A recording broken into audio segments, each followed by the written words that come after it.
Today we're putting two of your favorite Kodak film stocks to the test, Portra 400 and Portra 800. My name is Austin. I'm a photo editor here at the Fine Lab. I work with these film stocks every single day. I'm really excited because I haven't been able to see them in a side-by-side comparison, so hopefully I can learn something new along with you and be able to see what these film stocks are really capable of.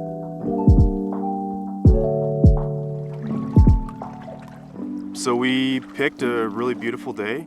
We've had to wait out because things haven't been looking so good out here in Utah. But we have the setup, we have our rig right here, two Pentax 645s next to each other, identical lenses and setups. We have Portra 400 loaded up in the left side and Portra 800 loaded up on the right side. So we're gonna be doing three separate lighting scenarios. Open sun, which is where we're at right now, backlit, and then we'll do open shade. Tonight we're gonna come back at sunset to test how these films do in a lower light situation as the sun recedes. So we've got our two models here today, Taylor Grayson and Savannah McKenzie. We've chosen two different models with the various level of melanin in their skin. We've done this intentionally because we want to show how these film stocks render different skin tones. In the past, this has been ignored. It's been ignored by companies and industries. As a photographer, it's really important to know how to shoot everybody. Okay, so at box, we are 1/25th at f/16 for ISO 400. And then what we're gonna do is we're gonna do 3 stops overexposed, and then we're gonna work our way down to 4 stops underexposed in full stop increments. We're gonna be using shutter release cables to just kind of have a great, just simultaneous photo, so everything is exactly the same. And no camera shake. So my expectations for this test is I think both films are actually going to handle these lighting situations very similarly. I think the major differences are going to come with the colors. I don't think that one is going to handle better than the other at underexposure or overexposure. I am expecting some color shifting at both ends of the spectrum, but I really think the difference is going to be in the colors. 3, 2, 1. Nice. So we're gonna work up, shutter speed only. So for the 400, we're moving up to 1/30th, 800, 1/60th. 3, 2, 1. 1/60th, 1/25th, 1/25th, 1/250th, 1/250th, 1/500th, 1/500th, 1/1000th, 1/1000th. And then since we're already at 1,000 here, we're gonna have to go down a stop. I know. 3, 2, 1. And that's it for our first setup. Now we're gonna move on to backlit. So for this next test, we're gonna be at f5.6 for both cameras. For 400, we're at 1/500th, and then for 800, we are at 1/1000th. And then just like last test, we're gonna be going down, up 3 stops in overexposure. So for 500, that leaves us at 1/60th and 1/25th. 3, 2, 1. So during filming the backlit portion of this test, we ran out of shutter speeds and we started stopping down with the aperture. 1/1000th and f8. But we still think it's a useful test. If we were to do it again, we would have definitely started with f22 and just worked from there.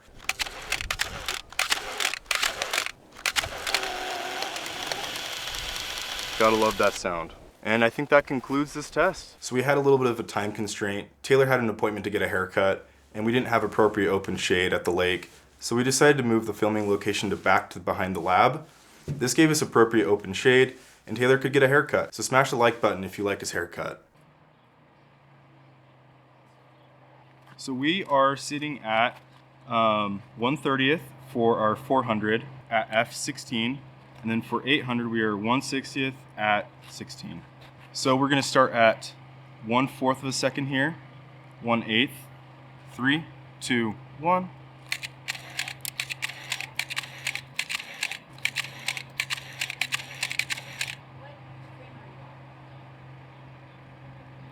We are on 9. This one's saying 1. So we've had a little bit of a hiccup. On the last test, we had a malfunction with one of our cable releases. The thread wasn't all the way in, and it prevented us from taking side-by-side shots. This won't affect the overall test. We ended up taking the photos right after. The lighting didn't change, but that's why the two side-by-side images are going to be different. All right, so we're losing light really quick, so we're going to have to make this fast. But what we're doing is we're going to have a setup where both cameras are just going to stay at the same settings, and we're just going to let the light fall. We'll keep metering, and every time we lose a stop, that will be our next photo. So right now on the 400 we have set up at 125th at f4, and then for the 800 we're at 250th at f4. So let's just get on with it and wait till the next setting. You guys ready? 3, 2, 1. 3, 2, 1. We just left our settings as is. We let the sun do the work and drop a stop. We're at 0.5. So while we wait, it's beautiful scenery out here. We've got some ducks, some native humans over there doing a photography shoot. Stay there.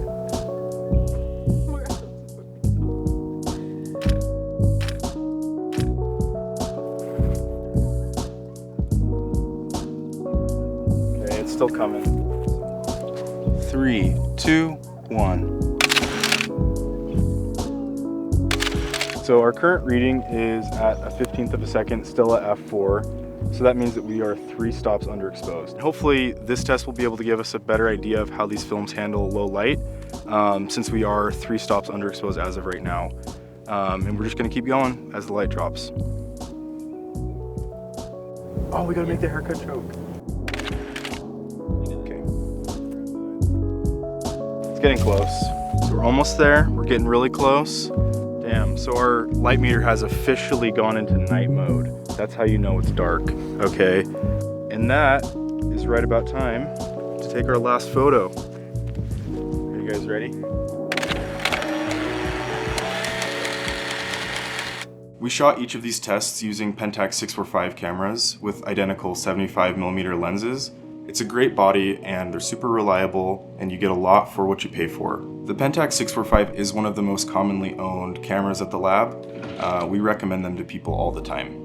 So this is the camera that we had loaded up with Portra 800 for our tests, and it happens to be available on our store. Although we won't be selling it with the Pentax 75mm lens, we've got something a little bit special for you. We'll have the Zeiss 80mm f2. This is a legendary lens. Even compared to other Zeiss lenses in the lineup, it's beloved. Normally, if you were going to shoot this glass, you'd have to shoot it with a Contax 645 body, which is expensive as we all know. Luckily, this one was modified by a company called the Bokeh Factory. They've modded it to fit on the Pentax 645 body, which is amazing. If you want the Zeiss quality without paying the Contax price, this is the camera for you. Keep in mind that this mod has a fixed aperture of f2 and f2 only. This will give you incredible bokeh, amazing fall off with the Zeiss sharpness. We feel super lucky to have this lens available. Go check it out, there's a link in the description. Okay guys, so it's finally time to take a look at these images side by side and compare the colors, skin tones, and overall exposure. Right now we're looking at our open sun section at box speed. And already we can see it seems a little bit underexposed, which is interesting because we shot it at box speed. So when metering for these images, we did bulb in and we did a level metering. If you're wanting to get more exposure, we would recommend doing a tilt down a little bit, like on a 45-degree angle. That just helps you get your meter more for the shadows, and you can get that extra stop in there. So now when we're looking at +1, we can see that the detail in the shadows, you can see a little bit more, as well as it's higher contrast. And so it's not as muddy, and everything already is starting to look a lot nicer. So overall at this point, these images are a lot more similar than I thought we were gonna have. I thought that there was gonna be major color shifting between the two. And if we're gonna move up to +2, it's even closer. There's plenty of detail in the shadows. The Portra 800 is actually closer to yellow. They're still very, very close. So now let's look at -1. It appears that Portra 400 is not handling the underexposure as well as Portra 800 is. We can see if we look at Taylor's hand that there is a loss of detail compared to our Portra 800. And then if we jump down to -2, we can start to see Portra 800 losing its shadow detail, and Portra 400 is just going even deeper. So far it seems like 800 is handling things a little bit better. Let's go to -3, and you can see Taylor's face. There's a lot of information that's just been lost. So let's go to our last exposure on this roll. Oh my goodness, so crunchy on the 400. 800 is still very crunchy, but I feel like it's not as grainy as 400. So these results are quite surprising. I did not expect this big of a difference between the two. I was expecting both of these films to handle these situations pretty similarly, but it seems like we have a winner in this competition. I think the winner is 800 for underexposure at least. As a note, we did scan these on the Noritsu HS 1800 film scanner. They were scanned to have neutral preferences, and then they were edited just a little bit in Lightroom just to make sure that we have a clean white balance across the board. Normally in the editing department, we would have been doing a little bit more editing on these images to deliver to a client. Particularly, we would be looking at the black points. We want to make the overall contrast consistent across the board, as well as we'll be looking at skin tones. For the sake of this test, we're doing minimal editing. That way it's more educational and we can actually see the results that we've gotten from the shoot rather than any post-processing. So now that we've gone through the open sun section, let's move on to backlit. At first glance, these two images are pretty similar. 400 has less contrast. It's got more of a yellow base of the shadows. If we go to +1, we can see that things are starting to look a lot better across the board. Both images are looking properly exposed. Nothing's blown out. Overall, there's plenty of detail to see in the shadows. Let's go to +2. Again, things are looking much better. I think this is the kind of image that I would like to receive. So for my own knowledge, this is probably where I would meter in the future. For skin tones, it seems like the Portra 400 image has more magenta. And when we move over into 800, the tones start to go a little bit more green, which isn't by much, but it's enough to tell side by side. So when we move to +3, these images are actually looking very similar. The major differences is just in the skin tones from what I can tell.